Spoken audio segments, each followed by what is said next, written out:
So different leaders have different leadership styles. How would you describe yours? That's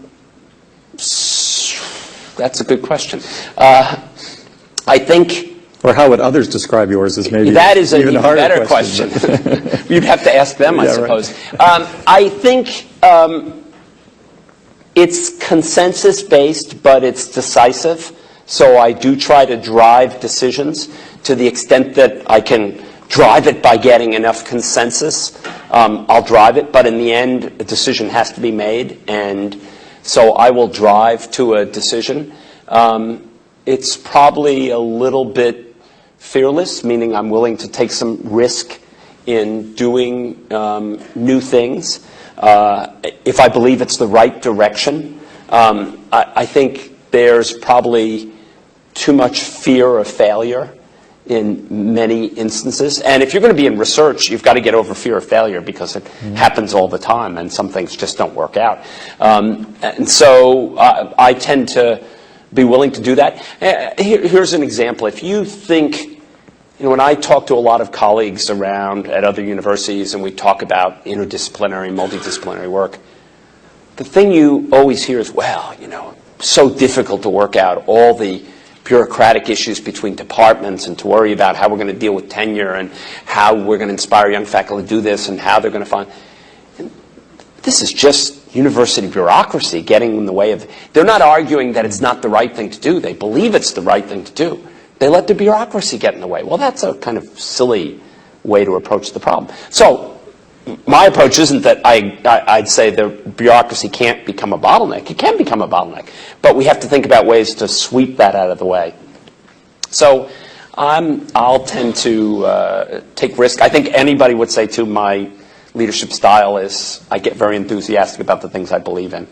So a lot of people talk about the differences between leadership and management and whether there is a difference, whether you can be one without being the other. Can you talk a little about that? Yeah. So what I do and the people that I recruit to positions in the university, whether it's on the academic side or the administrative side, I recruit leaders. I don't recruit managers. They may have a management component to their job. After all, the provost does have to get a budget done. The budget does have to ensure that there's more money coming in than there's money going out in the end. But we are absolutely trying to recruit leaders, people who will make important decisions in the right way. So I believe in that.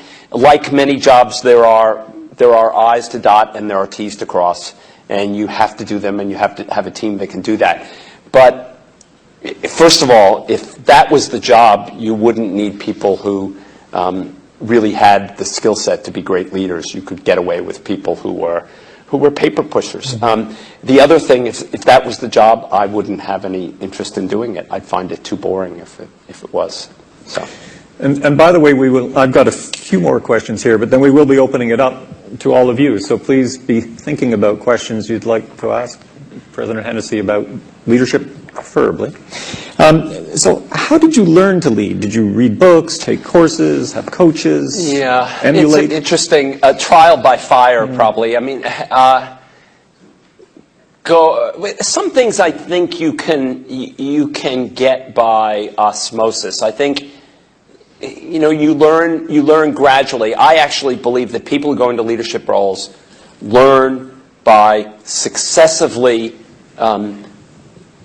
jumping larger and larger hurdles.